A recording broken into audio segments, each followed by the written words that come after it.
Okay, I'm going to start this morning by officially welcoming all of you guys. Sawadee Kap, Sawadee Kap. Welcome to Wat Tung Yu. Nice to see all of you guys here this morning.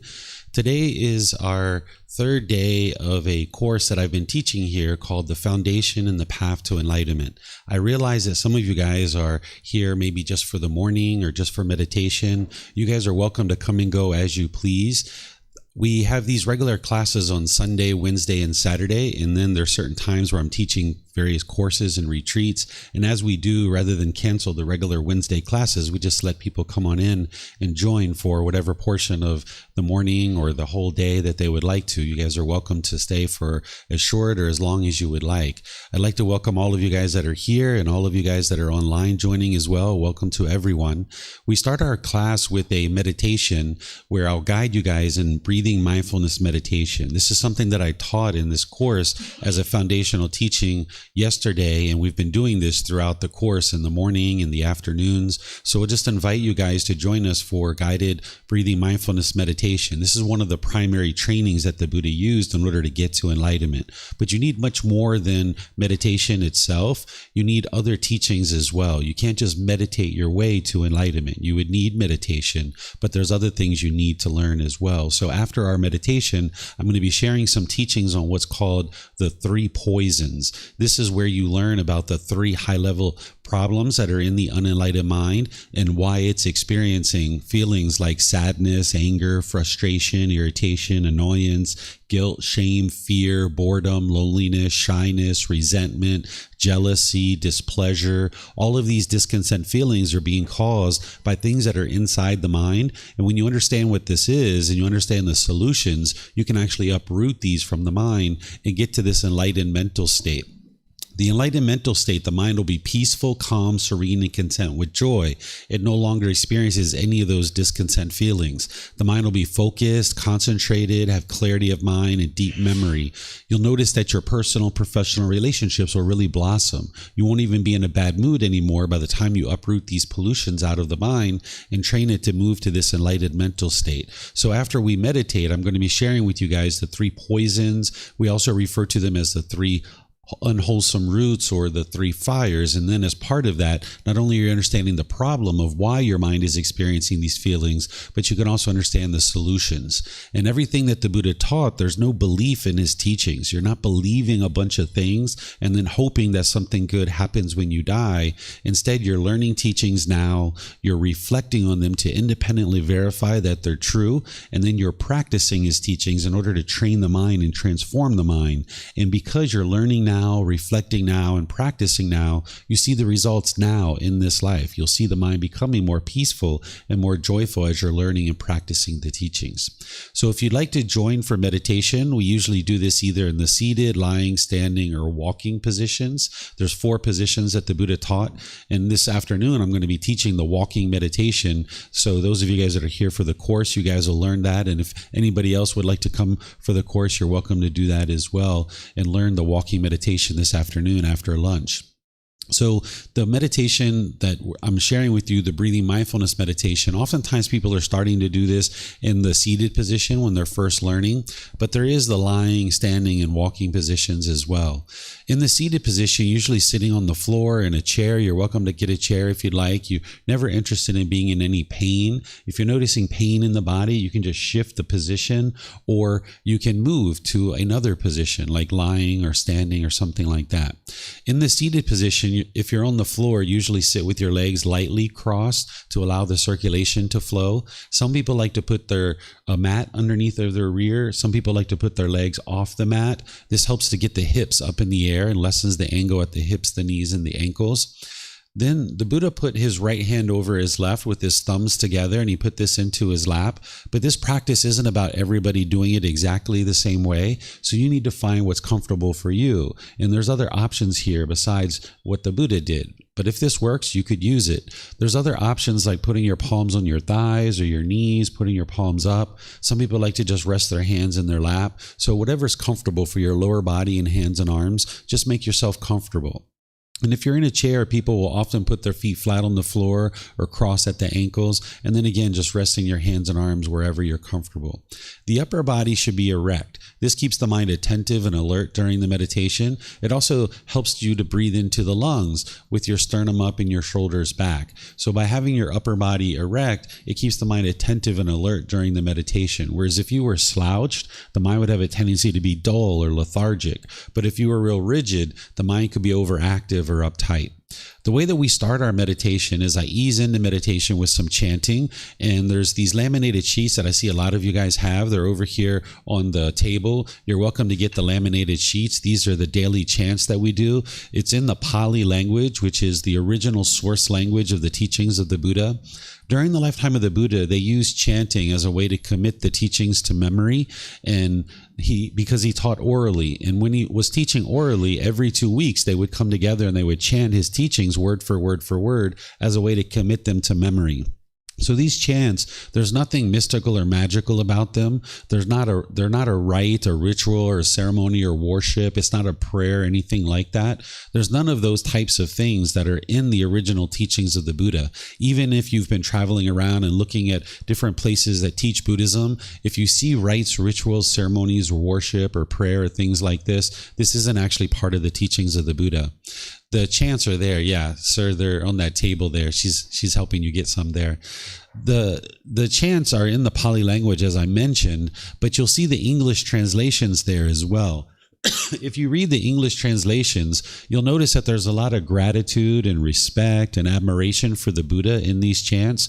I don't suspect that he actually created these chants. I suspect his students actually created these chants, because by the time you get to enlightenment, you don't have ego or arrogance or pride. You're not walking around boastful with a chip on your shoulder, thinking that you're above other people and other people are below you. So the Buddha wouldn't have created these chants as a way for his students to honor and respect him. But if you learn from a teacher how to move from this sadness, anger, frustration, and all those other discontent feelings to this peace and joyful mental state of enlightenment. And this teacher didn't want anything from you. They didn't expect anything from you. They didn't even ask anything of you. You'd probably have a lot of respect for that individual. The Buddha got to this enlightened mental state where his mind's peaceful, calm, serene, and content with joy, no longer experiencing any discontent feelings. And then he just shared those teachings that it took for him to get to that enlightened mental state for the rest of his life. From the age of 35 to 80, he shared those teachings. He wasn't trying to guilt, shame, or fear people into anything.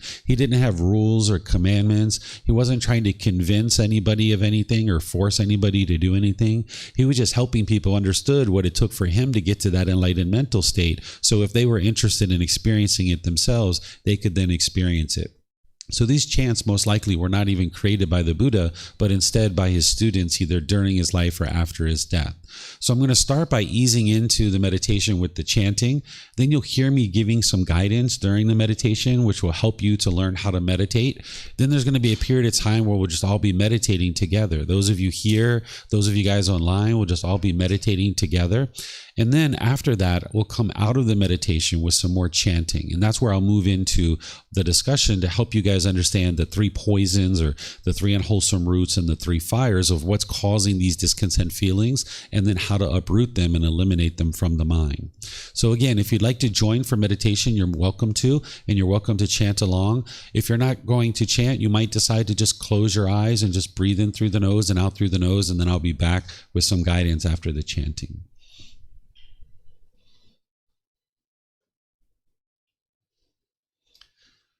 Arahang Samma Sambuddho Mahakewa Potang Mahakewanang Apivateyami Sawakato Mahakewata Dhammo Namang Namasami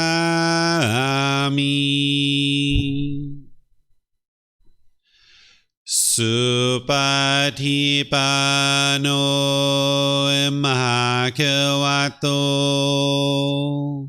สาวกสังโฆสังฆังนามามินับโมตัสสะภะคะวะโตอะระหะโตสัมมาสัมพุทธัสสะ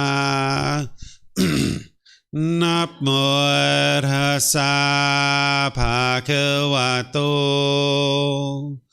อะระหะโตสัมมาสัมพุทธัสสะนับโมตัสสะภะคะวะโตอะระหะโตสัมมาสัมพุทธัสสะอิติปิโสมหาเขวะอะระหังสัมมาสัมพุทโธวิชาจารนังสัมมุโนสกาโตโรกาวิตุอนุเตโรปุริสาดามาสติสัตตาตาวามานุสนังโอโตภะคะวะติ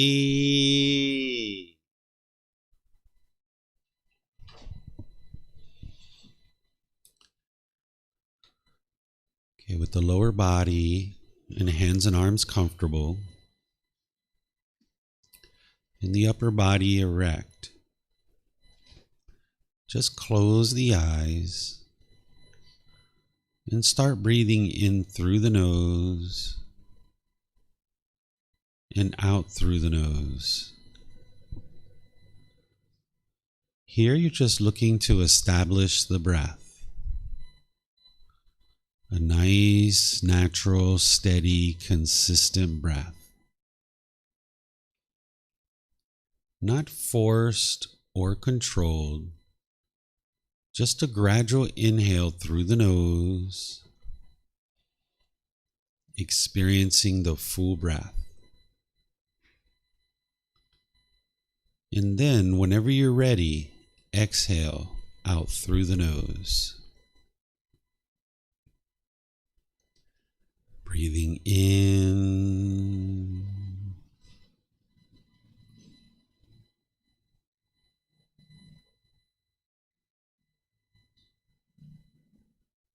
and out.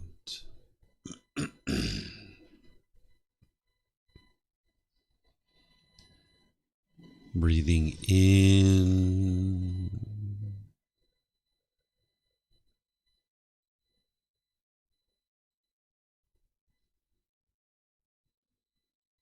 and out.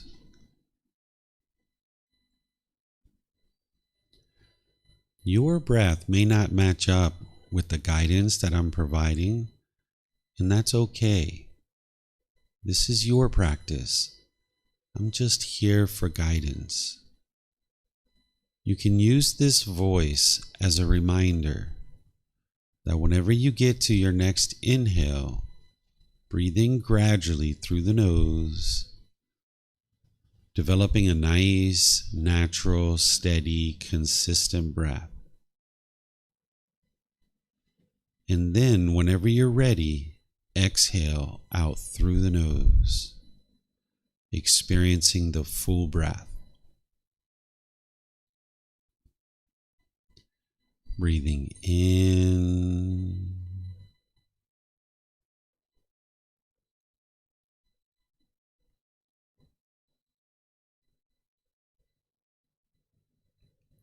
and out.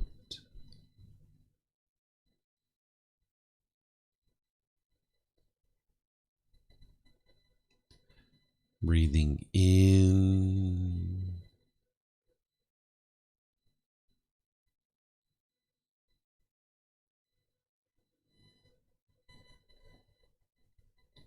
and out.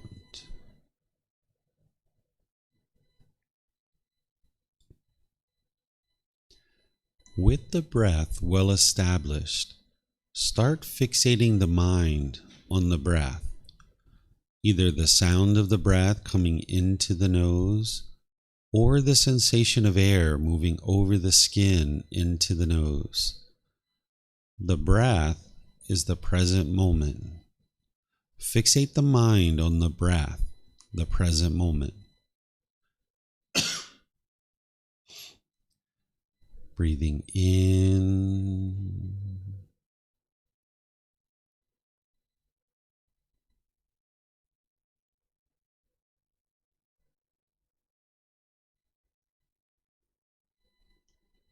and out.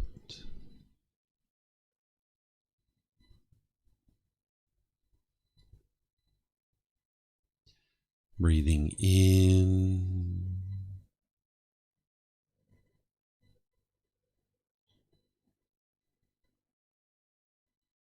and out.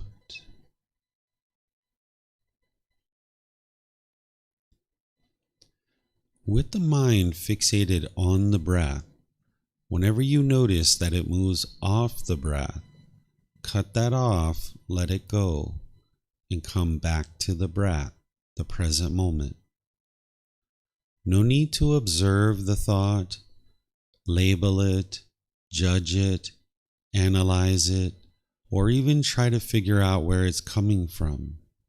Whenever you notice that the mind is moved off the breath, cut that off, let it go, and come back to the breath, the present moment. Breathing in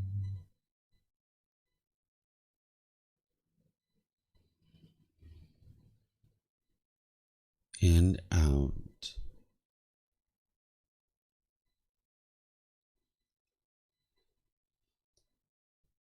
Breathing in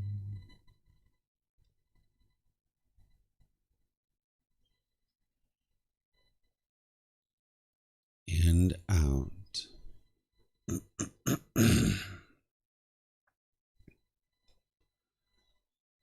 I'm going to be quiet now and let you do this work of focusing on the breath, cutting off and letting go anytime the mind moves off the breath. You have nowhere to go. There's nothing to do. No one needs you right now. This is your time to focus on the breath. Breathing in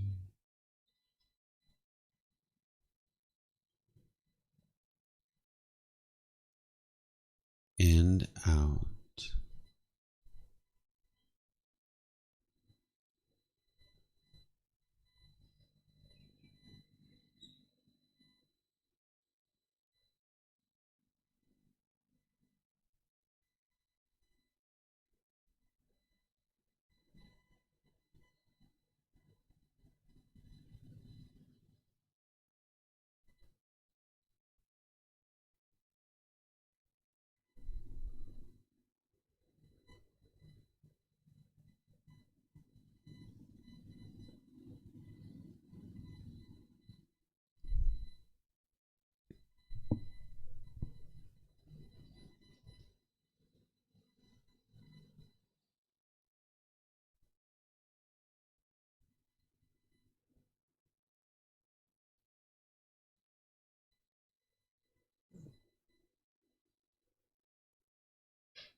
Arahang Samma Sambuddho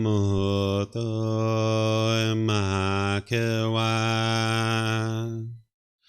Bhutang Mahakavanhang Abhivateyami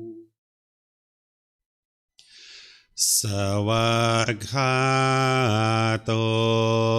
Mahakavata Dhammo Dhammang Namasami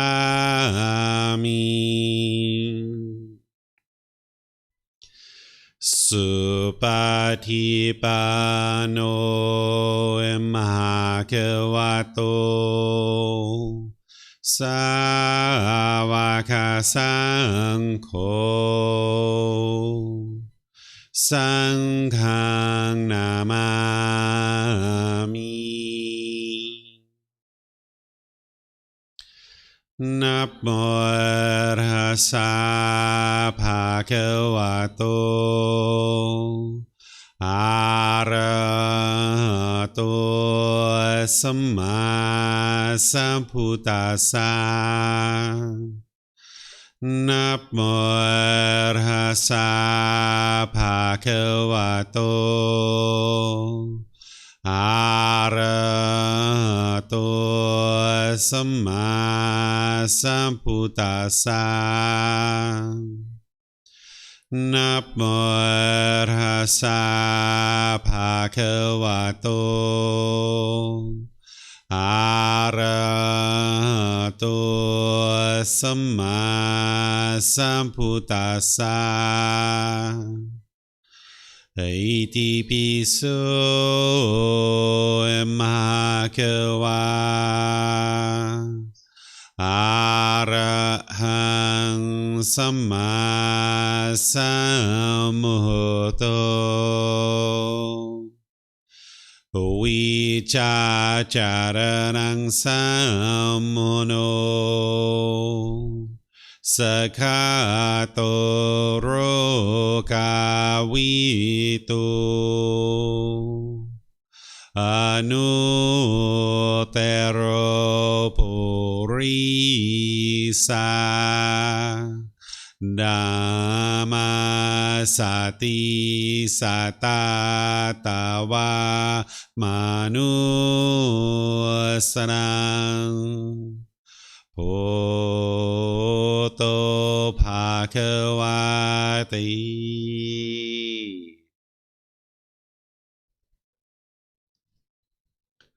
Okay, if you guys would like to slowly make your way out of meditation. Once again, I'd like to welcome all of you, those of you guys that are joining us here, those of you guys that joined us since we started meditating, those of you guys joining us online, welcome to everyone. For those of you guys that this is your first time here at this temple, I'd like to let you know that there's a bathroom here in the back of the room, the very last door on the right. You're welcome to use that restroom at any time that you like. And if you go outside the classroom, there's signs that'll take you around to the main temple bathrooms. There's a larger bathroom there because with all these people, one bathroom may not be enough. So you're welcome to use the bathroom outside as well. And then we even have this water here that is provided by our students that you're welcome to help yourself to any water and make yourself at home, make yourself comfortable. So when I first get started with sharing teachings with students about the path to enlightenment, and there's a bunch of brand new students that are learning perhaps for the first time, I like to share something with you that's going to help you on your journey to this enlightened mental state, where the mind can be peaceful, calm, serene, and content with joy, no longer experiencing any discontent feelings. Is something that you need to understand is that you should never believe anything about the teachings of the Buddha. You should never believe me. You should never believe any of the books that I share. You should never believe anybody about the teachings of the Buddha. The teachings of the Buddha aren't based in belief. It's not believing a bunch of things and then hoping that something good happens when you die. What you're doing is you're learning what's called the natural laws of existence. balance. The Buddha didn't teach you the way that the world should be, and then if everybody follows those rules, then we'll be peaceful. Instead, he's teaching you the way the world is. He's explaining to you the way the world is so that then you no longer struggle and have difficulties in this world, that you can then make wise decisions that produce wholesome results in your life. As long as you're not understanding the natural laws of existence, you will tend to struggle and have difficulties in the world making unwise decisions that lead to unwholesome results in your life. But when you cultivate wisdom, not through believing, but cultivating wisdom through learning, reflecting, and practicing, then you can make wise decisions that are based in this wisdom that's going to lead to wholesome results. This is based on what we refer to as the natural law of karma. Some people refer to it as karma. Karma is the Sanskrit version of this word, where the Pali version is pronounced karma. The original teachings of the Buddha are in the Pali language, so people who tend to study the original teachings of the Buddha will use this word karma. If it translated to just one English word, I would just use that English word because it would be much easier for you to understand. What the word karma means is it means cause and effect, or action and result. It's the results of your decisions. It's not mystical or magical. It's not punishments and rewards. It's not about who's to blame or who's at fault. There's no being or entity that's overseeing this natural law and deciding who gets punished and who gets rewarded. That's not what the natural law of karma is. It's the results of your decisions. There's this cause and effect, or action and result. When you make a decision, there's going to be some result or some effect based on that decision. And when you lack wisdom of this natural law, you're going to naturally make unwise decisions that lead to unwholesome results. But when you can cultivate wisdom about this natural law, then you'll make wise decisions that produce wholesome results for you. This natural law affects you, whether you're aware of it or not. Much like the natural law of gravity. The natural law of gravity affected all of us, whether we were aware of it or not. When we were 1 year old, 2 years old, 3 years old, we experienced the results of this natural law of karma, or this natural law of gravity. And when we lacked wisdom of this natural law of gravity, we made unwise decisions that led to unwholesome results. We fell down, we hit our head, we broke toys, we had all kinds of difficulties and struggles with this natural law of gravity. And we cried and we were upset and we were discontent as we were growing up as children. But then slowly but surely, we cultivated wisdom of this natural law of gravity, and we started making wiser decisions, and it led to wholesome results for us. Now we don't fall down, we don't hurt ourselves the way we used to. Instead, we learned to tie our shoes really tight, and that was a wise decision that we started doing. We started looking at the surface of the sidewalk when we were walking, and that was a wise decision. We stopped being so giddy and so excited everywhere we went and jumping around like a child, and this was a wise decision. We started making all these wise decisions that produced wholesome results. And now we're at the point where we can ride bicycles, we can ride motorbikes, we can climb ladders, we can get on airplanes and travel all over the world, and we don't have any difficulties with this natural law of gravity. I even choose to take this glass of water that I have and I put it behind me rather than putting it in front of me, because I know with the natural law of gravity, it's only a matter of time before I knock that over and then I've got water all over the floor, and that would be an unwise decision to put it here in front of me, and it would produce an unwholesome result. So knowing this natural law of gravity, I make a wise decision to put it behind me, and I've never spilt it here at the temple. So when you understand the wisdom of a natural law, you're going to naturally make wiser decisions that lead to more wholesome results in your life. So when your mind is struggling with all that anger, sadness, frustration, irritation, annoyance, guilt, shame, fear, boredom, loneliness, shyness, resentment, jealousy, the displeasure that you experience in life, this is the mind just not understanding what it doesn't understand. The mind doesn't understand what's causing these feelings, so it doesn't understand how to eliminate them. What you're doing on the journey to enlightenment is you're awakening to the wisdom of these natural laws. The Buddha is teaching you why your mind experiences what it experiences, and he's teaching you about the world around you. But you don't believe any of these teachings. You learn them, you examine them, you investigate them. And that's where a teacher comes in, that we help you through having talks, through having books and resources. Nowadays we have videos and podcasts and all different kinds of ways of helping people, even personal guidance. Then when you're learning from a teacher, teacher, you don't believe what they're teaching you. You reflect on those teachings to independently verify that they're true. And then you practice the teachings. And as you're practicing the teachings, you're uprooting certain pollutions that the Buddha discovered in the mind. He discovered 10 individual pollutions in the unenlightened mind. And this is the reason why the mind is experiencing what it's experiencing, these discontent feelings. They bubble up to what we call the 3 poisons or the 3 unwholesome roots or the 3 fires. This is like a high level way to understand it. So I'm going to explain this to you and help you to understand it. But as I'm teaching you, as I mentioned, you don't believe what I share. You learn what I'm sharing with you, and then you start reflecting on it through your own direct experience and what you experience in life. And you can independently verify with what I'm sharing with you. Is it the truth? Is it true or is it false? And then if you start practicing what the Buddha shares as tools and techniques, you can uproot these pollutions out of the mind. And this is where you see the peace and the joy coming into the mind of the enlightened mental state. You start noticing the focus, the concentration, the clarity, the deep memory. You'll notice your personal and professional relationships really blossom. You're not having bitterness and hostility in your relationships anymore. And you can even get to a point where your mind no longer experiences even a bad mood any longer, that you're always in a good mood. So as we go, you're welcome to ask any and all questions that you like. Whether you're here at the temple or you're online, you can ask questions.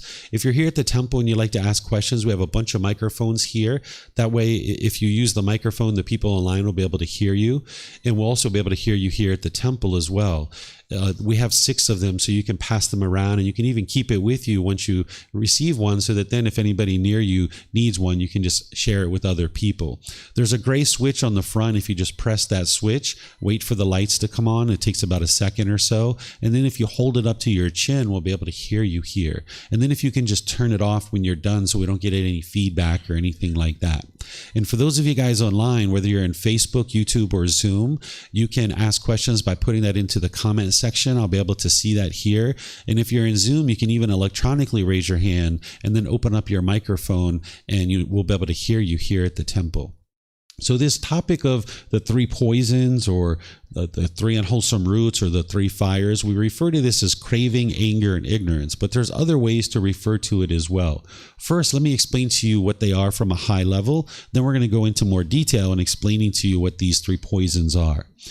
The 3 poisons or 3 unwholesome roots or 3 fires, these are also known as defilements or pollutions or taints. This is a high-level description of what's causing the mind to experience this unenlightened state, where the mind continuously experiences these discontent feelings over and over and over in your life. Whether it's annoyance or disappointment or embarrassment or frustration or anything like that, it's coming from these 3 poisons. And when you understand what they are, you can uproot them and experience the liberation or freedom of mind, this freedom of these strong feelings. It explains how the unenlightened mind makes certain decisions based in these unwholesome poisons or these unwholesome roots or these fires. And then as you're making unwise decisions through these unwholesome roots, it's going to produce unwholesome results in your life, or unwholesome karma. That's what the word karma means. It's these results, the results of your decisions. And there's wholesome karma and there's unwholesome karma. And then there's old karma and new karma, which is something I'm going to be teaching tomorrow. So when you're making decisions through the 3 poisons or the 3 unwholesome roots, you'll experience unwholesome results in your life. So as long as these poisons are in there, these unwholesome roots are in there, you're going to keep experiencing unwholesome results in your life because you're making decisions through these. It provides a clear description of the problems in the unenlightened mind and how to eliminate those, to solve those problems, to move the mind to enlightenment. So when we talk about these as poisons, we refer to the solutions as antidotes, that you're antidoting this poisons and uprooting them out of the mind. Or when we talk about them as the 3 unwholesome roots, we talk about the solutions as the wholesome roots. And when we talk about them as fires, we talk about extinguishing these fires from the mind. So these are certain solutions that are applied to these pollutions in order to uproot them and get them out of the mind. And this is where you see the peacefulness and the joy coming into the mind as you're uprooting them. So the antidotes are known as the 3 wholesome roots. And this is what leads to wholesome results in your life. When you're making decisions through the 3 wholesome roots, you'll experience wholesome karma or wholesome results. So I'm going to explain to you these 3 poisons from a high level. Then we're going to go into each one individually in detail. So these are referred to as craving, anger, and ignorance, or greed, hatred, and delusion. Different people use different terms when they're referring to these. The word craving or desire, attachment, this expectations or wants or longing or yearning, what the mind is doing in the unenlightened state when it has craving, desire, attachment is it's thinking something outside of you is going to provide some kind of lasting satisfaction. So the unenlightened mind will chase after these things. There's certain objects of your affection. The mind thinks that the next new shiny object waiting around the corner is going to provide some kind of lasting satisfaction. So it chases after that thing. And if you get what you want, you get pleasant feelings like happiness, excitement, elation, thrill, exhilaration, euphoria. But if you don't get what you want, you get painful feelings like sadness, anger, frustration, irritation, annoyance, guilt, shame, fear. You get stress, anxiety. These are all very painful to experience in the unenlightened state. And it's based on your own cravings, that when you're longing, yearning, you're wanting things to be a certain way, the mind in the unenlightened state can only be happy if it gets what it wants. But then when it doesn't get what it wants, it feels these painful feelings like sadness or anger. So for example, if your bank account is this, you might be happy, you might be excited, but then when it drops down, you might be sad or angry or frustrated. Or if it's sunny outside, you might be excited, you might be happy, but then when it's raining, you might be frustrated. What your mind is doing is it's creating these conditional feelings that based on some condition, you experience happiness. That if it's sunny outside, I will be happy. If my bank account is this, I will be happy. If my boss does this, I will be happy. If my mom and dad does these things, I will be happy. But then when you don't get what you want, the mind moves to this sadness or anger or frustration. And you can't get what you want permanently. It's just not possible because the world around you is all impermanent. Everything around you that you see, that you smell, that you hear, that you taste, that comes in contact with your body, anything that goes through your mind, all these things are all impermanent around you. So as long as your mind is craving this permanent pleasure, then you're going to ultimately end up in painful feelings. So for example, when you first got together with a boyfriend or girlfriend or husband or wife at some point, you might have got all these pleasant feelings where you were so excited. You were so happy. Somebody was showing affection to you. Somebody was interested in you. You're having great conversations. Maybe you're going to walks in the park. Maybe you're going out to dinner, the movies. You might even be having intimate contact at some point. Well, all that felt very pleasurable for you, and you were clinging to that and holding on to that, wanting it to be permanent. And then when the relationship was over and it ended, you experienced sadness or anger or frustration, or you might have missed this person, or you might have felt bored or lonely. And this is because the mind is craving permanence. The mind's wanting this relationship to be permanent when it was always impermanent. The unenlightened mind just didn't have the wisdom to understand that it was impermanent. So it struggled during this period, and the mind was holding on to this person, wanting this thing, wanting this relationship to be permanent. Even if you were together for the rest of your life, more likely than not, one of you would end up dying first, and then you're going to feel very miserable when you don't have what you want. The same thing is occurring, say, when somebody dies. If you've had a grandparent, like a grandmother, or grandfather, or mom or dad, or brothers or sisters, or friends that have passed away. If you've grieved or been sad at a funeral or something like this, you're not a bad person. You haven't done anything wrong. It's just that the mind's holding on. It's craving permanence. It wants this person to be permanent, but they're impermanent. Because they were born, they had to die.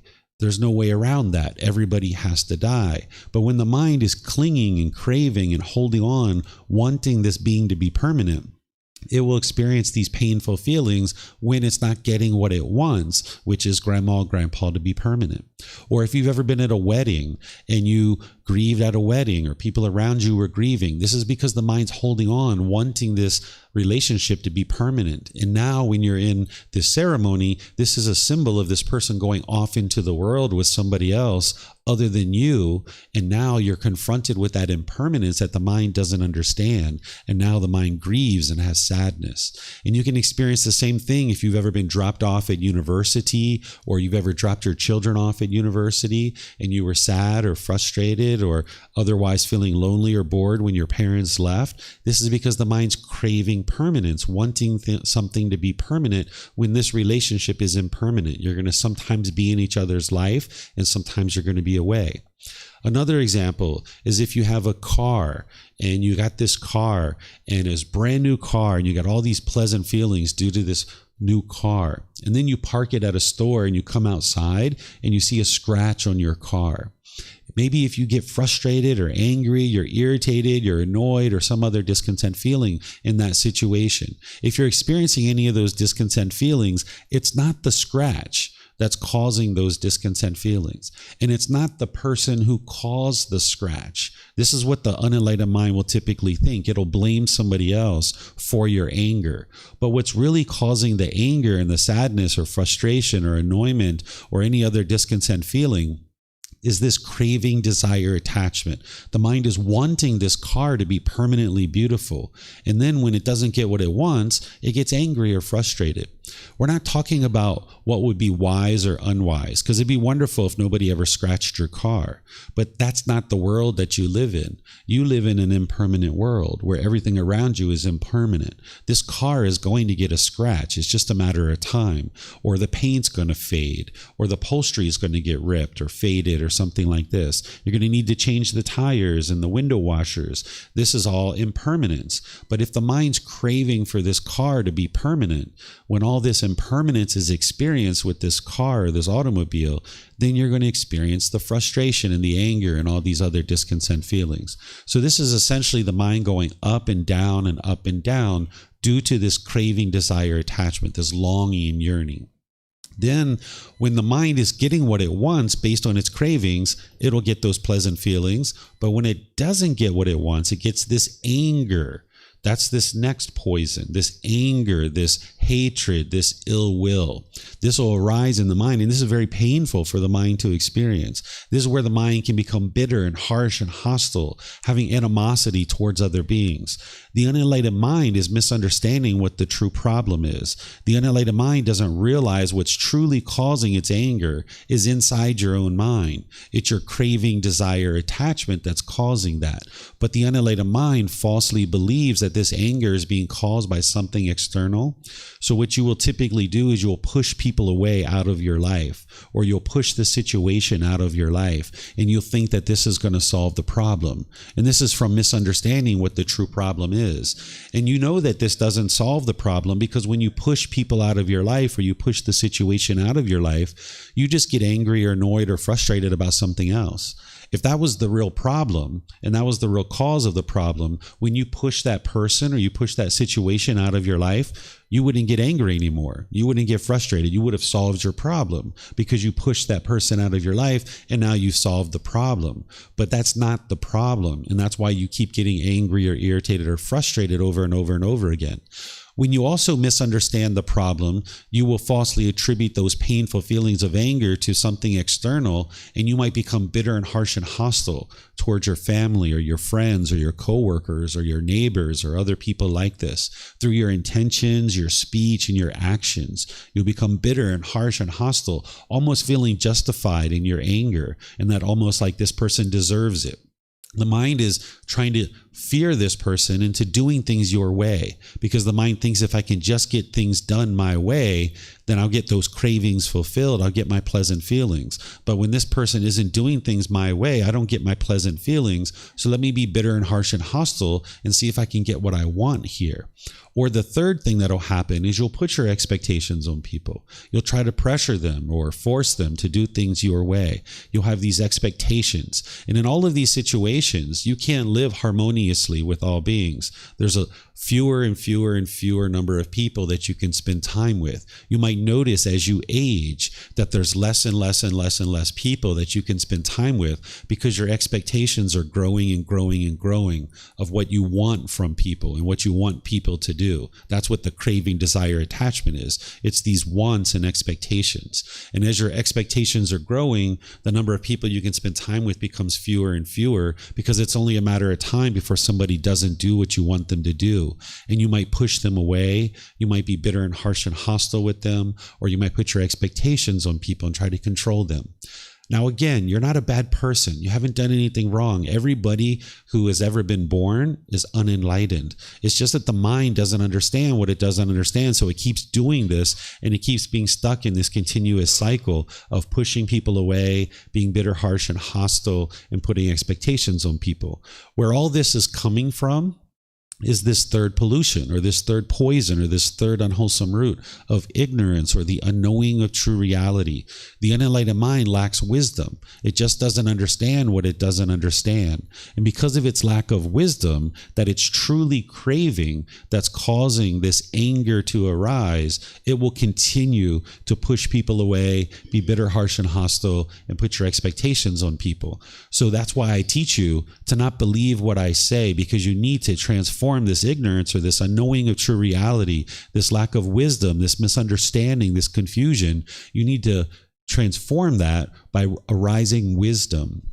When you arise wisdom, what you come to understand that it's because of this ignorance, or this unknowing of true reality, that it allows craving to continue in the mind, and then anger continues. So this word ignorance is kind of like a derogatory word nowadays. That's why I use the word the unknowing of true reality, or this phrase, the unknowing of true reality, confusion, misunderstanding.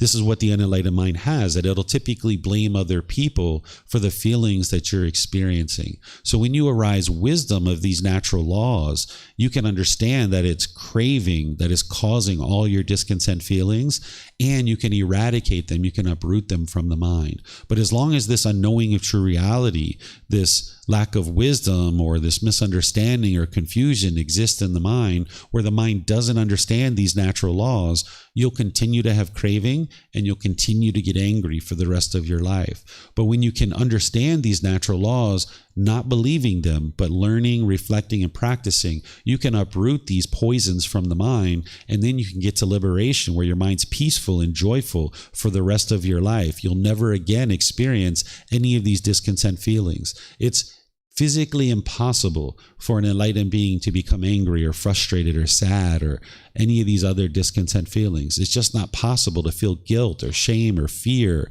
or stress or anxiety or loneliness or boredom or any of these other discontent feelings. But when these pollutions are in the mind, these are the causes and conditions that are leading to those poison, or leading to those discontent feelings.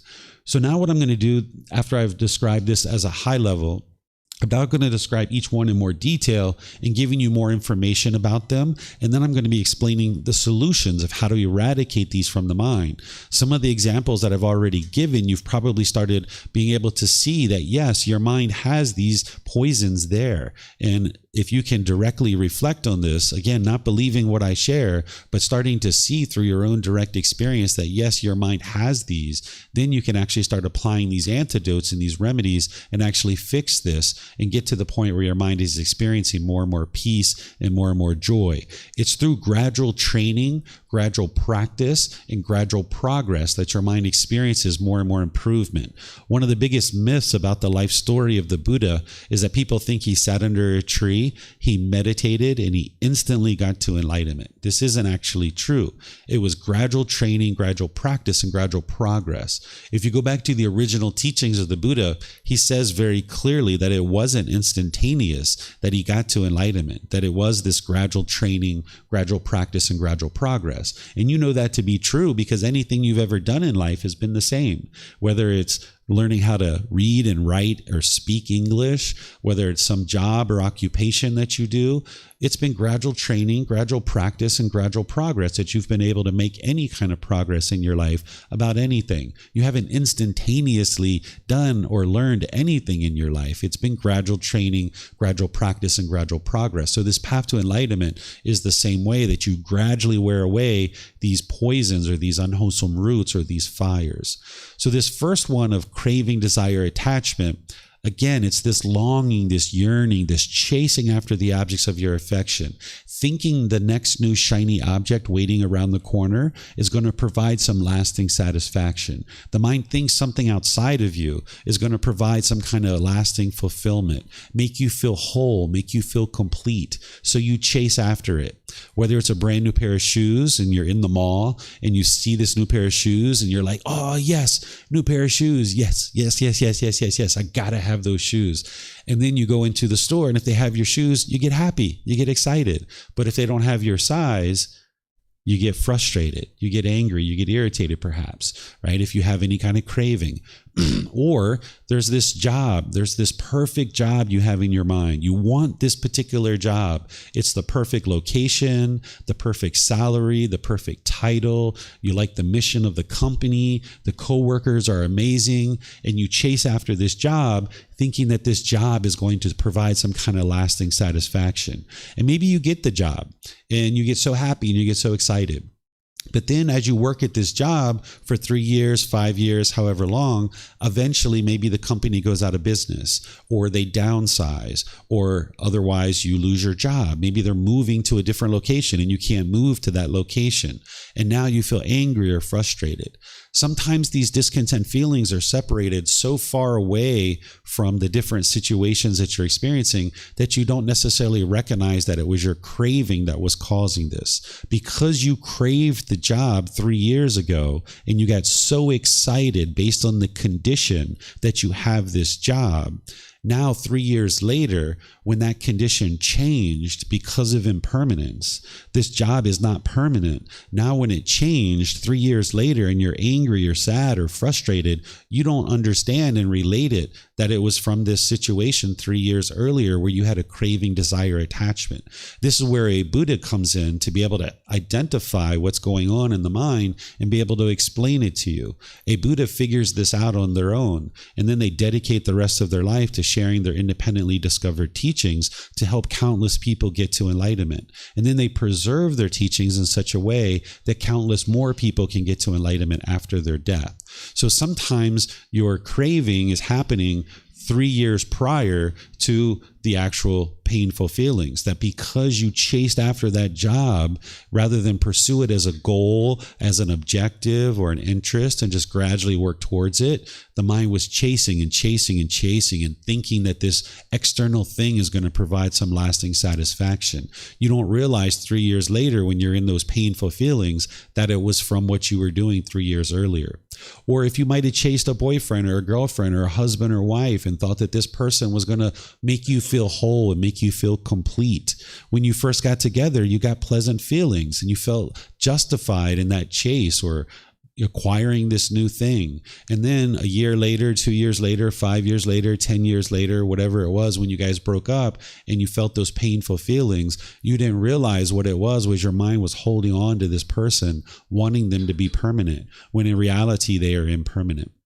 So this is what craving, desire, attachment is doing, is it's causing the mind to chase and chase and chase and chase. And there's a whole spectrum here of cravings. There's real intense, real deeply held cravings where the mind's going to be highly discontent when you're not getting what you want. But then there's lighter cravings, right? Maybe you just want that chocolate bar and you go into the store and you'd really want to get that chocolate bar and then it's not there.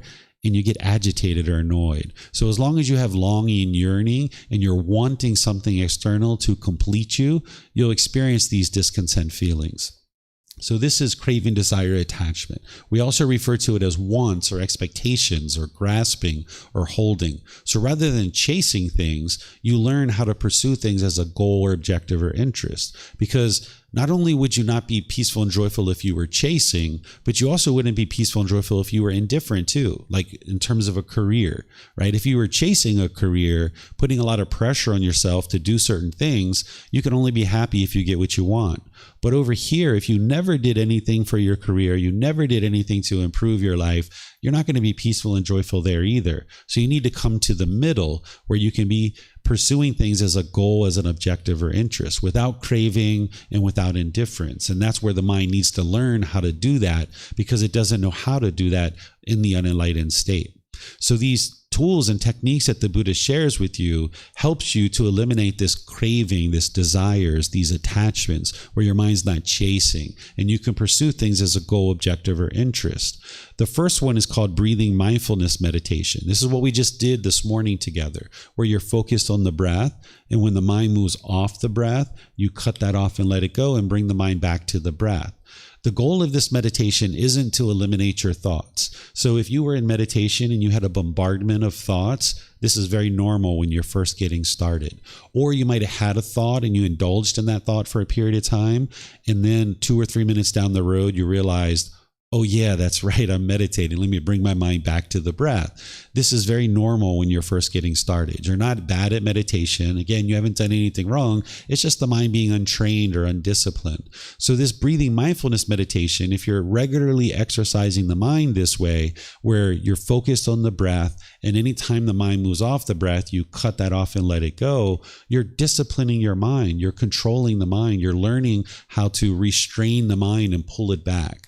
You're developing this mindfulness or awareness of mind. You're developing concentration or focus, and you're learning how to restrain the mind and pull it back. So that now in daily life, when you notice that your mind is craving and longing and yearning and chasing after things, you'll be able to pull it back. Because if you can independently verify that your mind is causing these discontent feelings due to craving, desire, attachment, as I'm sharing with you, you will know that anytime your mind is chasing after something, it's going to end up in painful feelings at some point.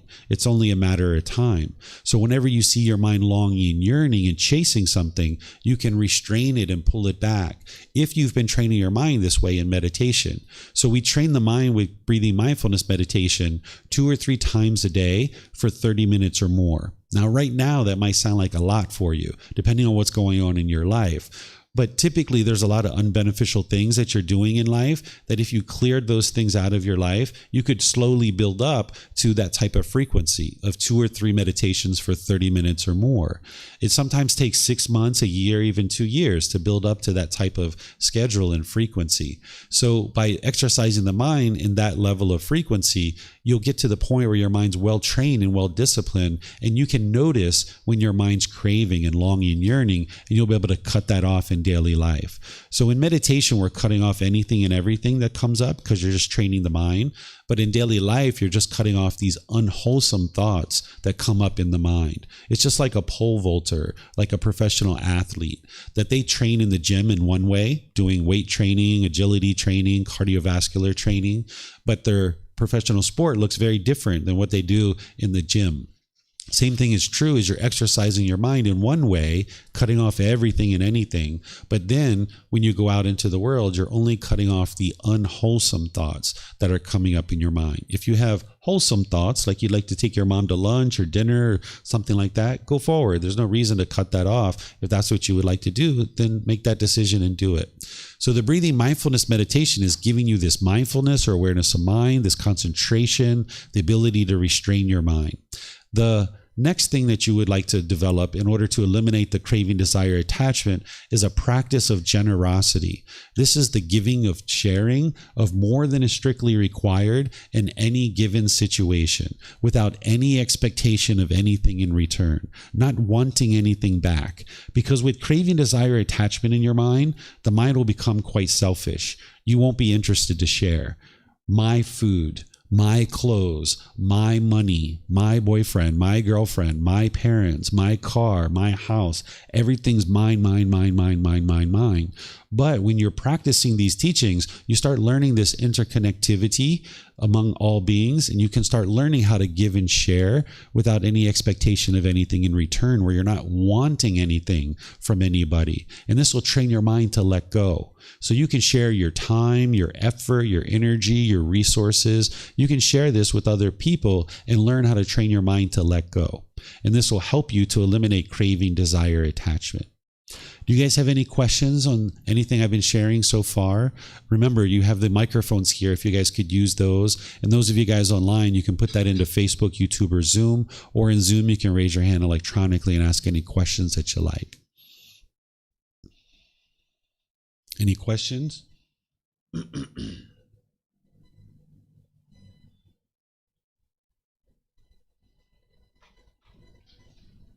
Okay, I'm not seeing any questions. You guys getting up for water? Yeah, water? Okay. All right. So I'm not seeing any questions. So I'm going to move on to the next one.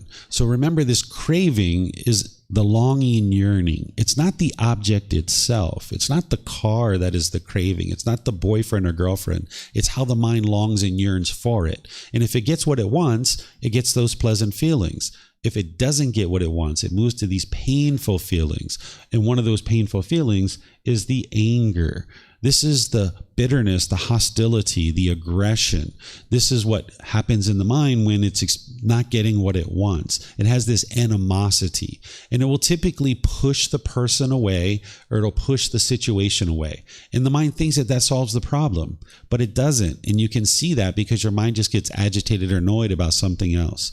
Or you'll become bitter and harsh and hostile towards somebody when you feel those uncomfortable feelings of anger coming up in the mind. The mind will be bitter and harsh and hostile through your intentions, your speech, and your actions. Or you'll put your expectations on people, trying to control them to do things your way. And none of this actually works, because you'll just get bitter and angry and harsh, and you'll have fewer and fewer and fewer people that you can spend time with in your life. So pushing people away, being bitter, harsh, and hostile, and putting your expectations on people doesn't actually work. So what you do in order to transform this and uproot this anger out of the mind is you practice loving kindness meditation. This is a different type of meditation that I teach in various courses and various retreats, various programs that I share. I teach you this loving kindness meditation where you're essentially rewiring the mind, no longer allowing the mind to go down this path of anger and bitterness and hostility. Because right now, in the unenlightened state, when the mind has craving, desire, attachment, you might be used to going down this well-worn path of anger. Something happens, you don't agree with it, you don't want that thing to happen, you have certain wants and certain expectations, somebody's doing something you disagree with, and you might go down this well-worn path of anger and bitterness and hostility. But you know where that path leads. It leads to broken relationships. That's where it leads, right? It leads to argumentative speech and hostility and aggression. And if you're putting that stuff out, that's what's going to come back to you. If you're bitter and harsh and hostile to others, people are going to be bitter and harsh and hostile to you too. So going down this well-worn path of anger doesn't actually solve the problem. So what you're doing with the loving kindness meditation is you're rewiring the mind. You're creating this new pathway where you're getting out your machete and you're breaking down the bushes and the stickers, and you're pushing all that stuff back and forging this new path. And this is why it can be a challenge when you're first getting started, because the mind's not used to going down that path. This well-worn path, you have the grass pushed back, you have the stickers and branches pushed back. It's really easy to go down this path of anger. But this new path of loving kindness, where you have this genuine interest in seeing all beings be well, that's not a normal, consistent path that you go down. So you've got to get out your machete and do the work to move through that and open up that pathway. And it's the loving kindness meditation that is rewiring your mind to be able to be loving and kind and warm and gentle, and being having this interest in seeing others be well, having this active goodwill towards all beings. Because if you can only be happy when you get what you want, this is like the mind throwing a temper tantrum, right? You can only be happy when you get what you want, or when people do things you agree with. Then you're only going to ever agree with one person your entire life. Do you know who the one person is you're going to always agree with? Yourself, right? That's it. So that means you're going to ultimately be mad at 8 billion people in the world. They're going to eventually do something you disagree with. But if you understand the universal truth of impermanence, then you understand it's not possible for people to do everything the same exact way as you, right? That's what the mind does, is the mind has this ego in there thinking that everybody should do things the way I do it. And if everyone does things the way I do it, then I'll be happy. But if people don't do things the way I do it, then I'm going to get angry and frustrated and agitated. Wow, that's a hard way to go through life. So if you can only be happy when people do things your way, you're going to need to go live in a cave by yourself somewhere, right? And then you'll probably get bored and lonely while you're in there, right? So by going down this path of loving kindness and forging this new path, you can learn to be loving and kind, and you can have this genuine interest in seeing all beings be well. But you're going to need to first get rid of your cravings, desires, attachments, and then uproot this anger, this bitterness and hostility through practicing loving kindness meditation. So the loving kindness meditation is like filling up your gas tank. And then you go out into the world and you practice loving kindness. That's the second part, right? You need to do the meditation to rewire the mind. But then where the real transformation is happening is when you go out into the world and you start being loving and kind through your intentions, your speech, and your actions. The Buddha teaches this on the Eightfold Path. For those of you guys that studied the Eightfold Path with me yesterday, then you can see where the Buddha is sharing with you the loving kindness of how to have intentions, speech, and actions that are loving and kind. He doesn't teach you how to have a personality or a character or anything like that. He's just sharing with you the natural laws of existence of how to be loving and kind and practice harmlessness, where you're not causing harm to other beings. Because as long as you're causing harm, that harm that you're putting out, it's going to come back to you. So the real transformation is happening through the meditation and through going out into the world and being loving and kind. Right now, you might find it very challenging to be loving and kind with everybody in your life. There's probably certain people that you are hostile, or you're bitter, or you have animosity or resentfulness towards them. And this is because of the mind's cravings. The mind is wanting this person to be a certain way. And when you don't get what you want from that person, the mind moves to this anger. But you can transform all of this if you understand the problems and then you implement the solutions. So any questions on the anger? No? Not seeing anything online either. Okay. So now the whole reason why all of this is even occurring is because of this ignorance or unknowing of true reality. Again, this word ignorance is kind of like a derogatory word. I would never refer to you as ignorant or anybody else as ignorant, but this is the word that a lot of people use in the translations. So during the lifetime of the Buddha, he used a word in Pali in the original language, or at least whatever language he spoke. And then now we're translating that to ignorance or delusion or confusion or misunderstanding.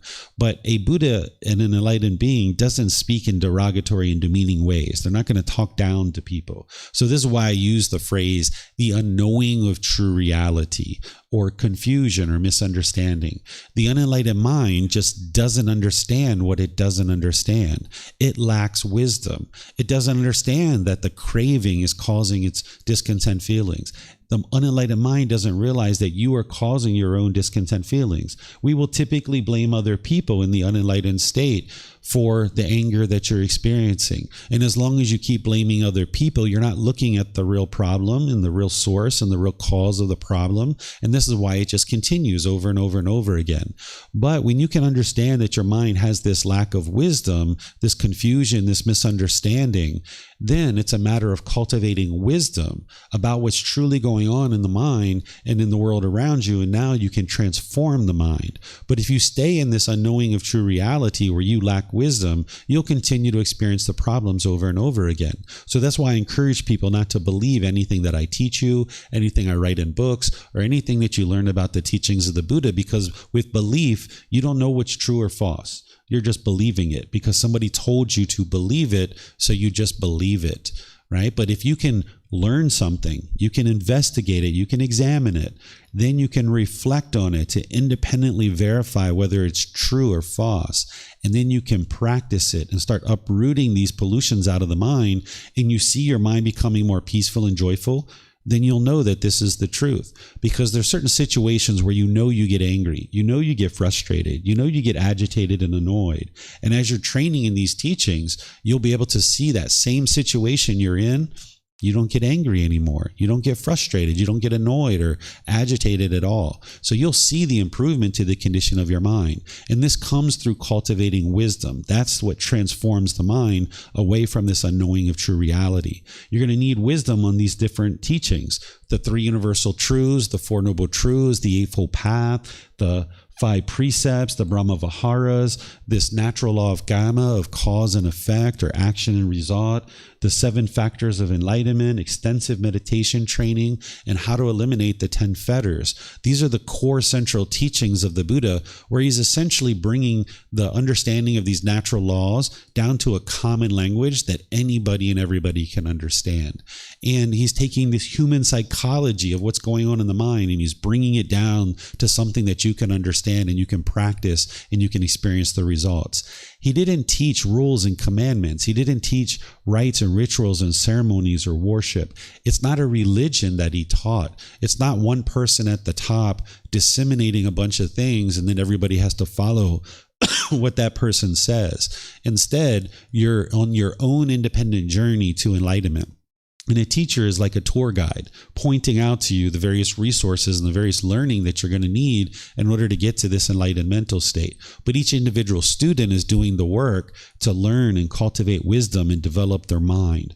That's what you're doing on this path to enlightenment. And there's various resources to use nowadays, like books, audiobooks, videos, podcasts, things like this. But you'd like to be sure that you're learning with the original teachings of the Buddha, the words of the Buddha, because these teachings have lived as an oral tradition for 2,500 years. Over the 2,500 years, people have modified his teachings, either overtly or inadvertently. They've modified his teachings. So by you going back to the original source, which is the Pali Canon, then you can see what the Buddha taught and what he didn't teach. And then you don't believe those books, because those books are subject to impermanence too. You learn, reflect, and practice. So the Pali Canon is organized in 45 large books. They're about this thick, about 10 centimeters or 5 inches thick. And it's somewhat inaccessible to the average person because the Pali language in this 45 volumes of books, it would take you probably a good 10 years to read them. But what I've done is I've consolidated them into these 13 books here that you see on the shelves, and then I give them to you away for free. What I do is I have them on our website. You can download them for free. You can take them and go print them if you like. You can get printed copies here by just reimbursing us for the printing cost. You can even order them on Amazon if you'd like. And then all the classes, courses, and retreats to gain this wisdom is available at no cost. Even personal guidance is available to you as well, because I'm confident that if you investigate these teachings close enough and you reflect on them and you practice them, you'll see the results. It's only a matter of time before you start seeing the results and the condition of the mind is gradually improving. So you need to have some kind of basis of learning and some foundation to be able to develop your practice. But if you base your practice in things that aren't the teachings of the Buddha, you're not going to be able to see the improvement to the condition of the mind.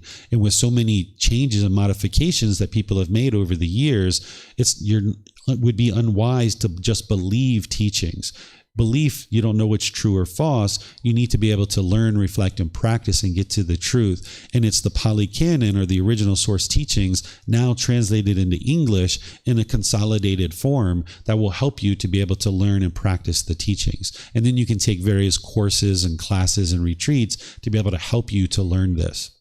So this is how you transform this ignorance or unknowing of true reality, is by getting to wisdom so that you can independently verify the truth for yourself as you're learning and practicing the teachings. So any questions on this particular poison? No questions today. Okay. So, here we go. Here, one online.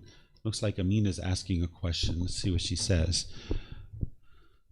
There is someone at work whose decisions are making the work more difficult, and the craving for this person to be more considerate is causing the mind agitation.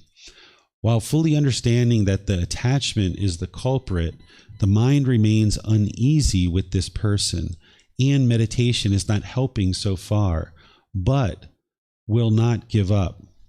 Any guidance is appreciated. Yeah, you're going to need to keep practicing breathing mindfulness meditation and wearing away this craving, desire, attachment, and generosity as well. By putting your mind in the situation that it's uncomfortable with, this is actually what's going to help you eliminate the craving. So oftentimes what we do, say, for example, if you're afraid of spiders, if you have a fear of spiders, you might think that you should push away the spiders and never see a spider.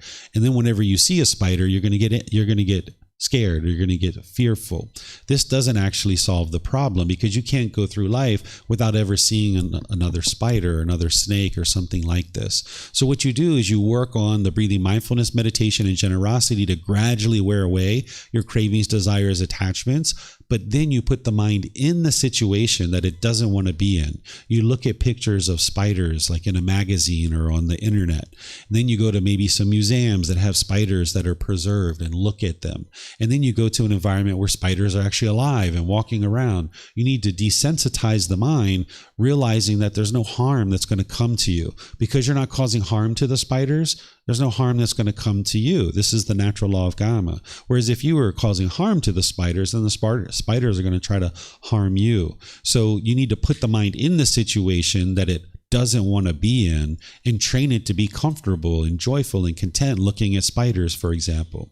So the same thing is true. This coworker that is making decisions that you would prefer that they don't make, then while you're craving and wanting and expecting them to have a certain decision, and they're not making that decision, you're getting agitated. So what you're going to need to do is put the mind in the situation that it doesn't want to be in. So by being around this coworker and spending time, you're going to be able to be around somebody who's not making decisions in the way that you would like them to make them. And this is going to ultimately train your mind to be comfortable and content.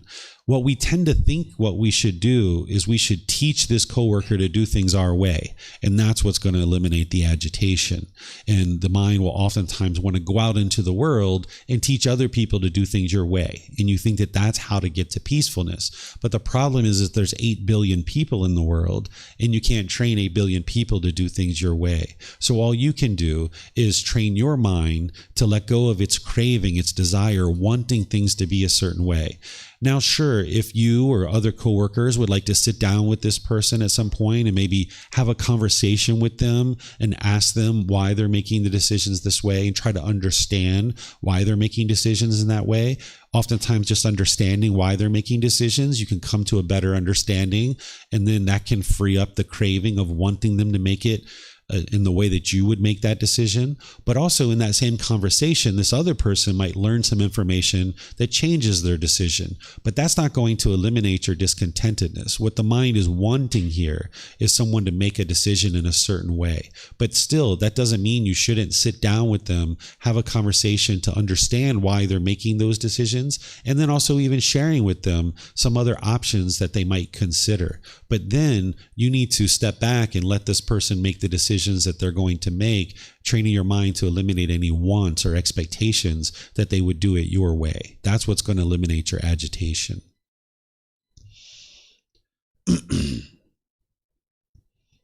Okay, so now just to summarize what we've been talking about is the 3 poisons, the 3 unwholesome roots, or the 3 fires. This is called craving, anger, and ignorance, or this unknowing of true reality. But you're going to see other words being used too, which is greed, hatred, and delusion, or even desire, ill will, and confusion. These are other ways to refer to these 3 unwholesome roots, or these 3 fires, or these 3 poisons. The antidotes, or the wholesome roots, are generosity, loving kindness, and wisdom. That's what I shared with you, which is the antidotes. And of course, you've got the breathing mindfulness meditation to eliminate craving. You've got the loving kindness meditation to eliminate the anger. But these are the wholesome roots, that whenever you're making decisions through generosity, loving kindness, and wisdom, it's going to produce wholesome results for you. But when you're making decisions through craving, which is your own selfish desires, when you're making decisions through anger, that bitterness and hostility, and when you're making decisions through ignorance, or the unknowing of true reality, it's going to produce unwholesome results, or unwholesome karma. So it's through eradicating these 3 unwholesome roots and making decisions through the wholesome roots that you'll 100% 100% eliminate these poisons or pollutions in the mind, and then you'll be able to experience wholesome results in your life. By the time you get to enlightenment, all your relationships are at ease. You don't have any bitterness, any hostility. Your life is peaceful and joyful. There's nothing going on in your life that's wrong or a problem. You might have certain challenges that you're addressing through the various wisdom that you're choosing to make different decisions, but you don't have animosity and bitterness and hostility in your relationships. All that's been cleared out. Your life is at ease. You're peaceful and you're joyful. There's all types of benefits through uprooting these pollutions out of the mind, where you don't even experience tiredness. Right now, if you have craving in your mind and you're chasing after things, when you get home at the end of your day, you might feel exhausted.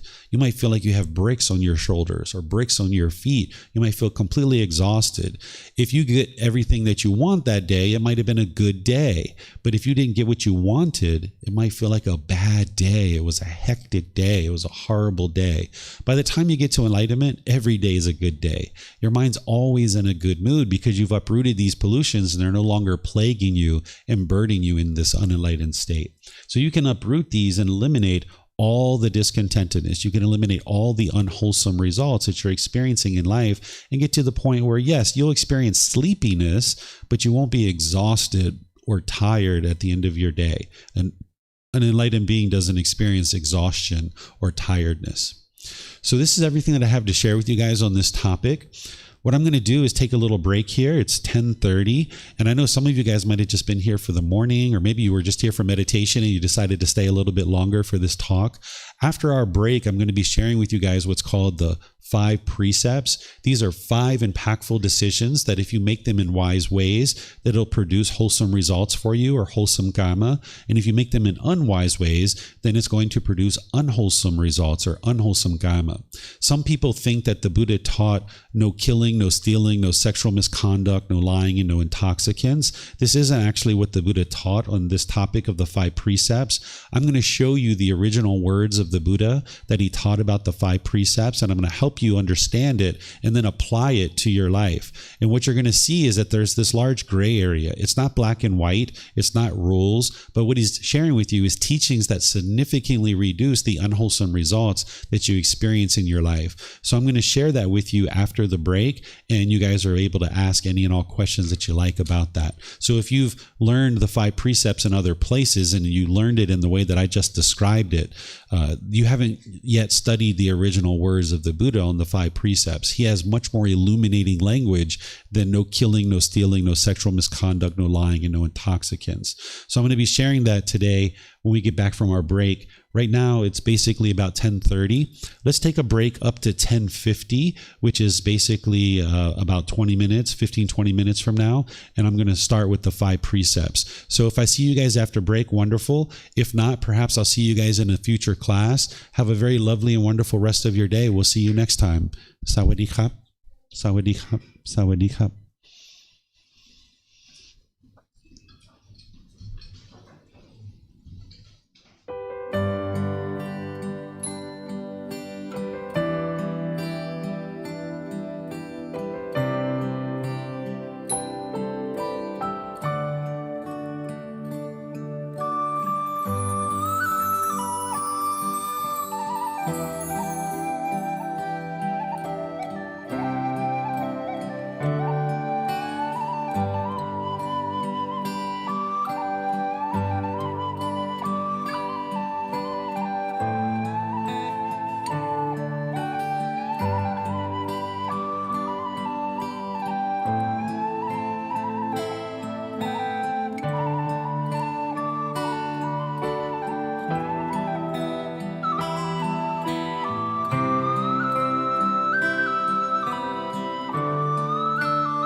Thank you again for watching. Enjoy your meditation.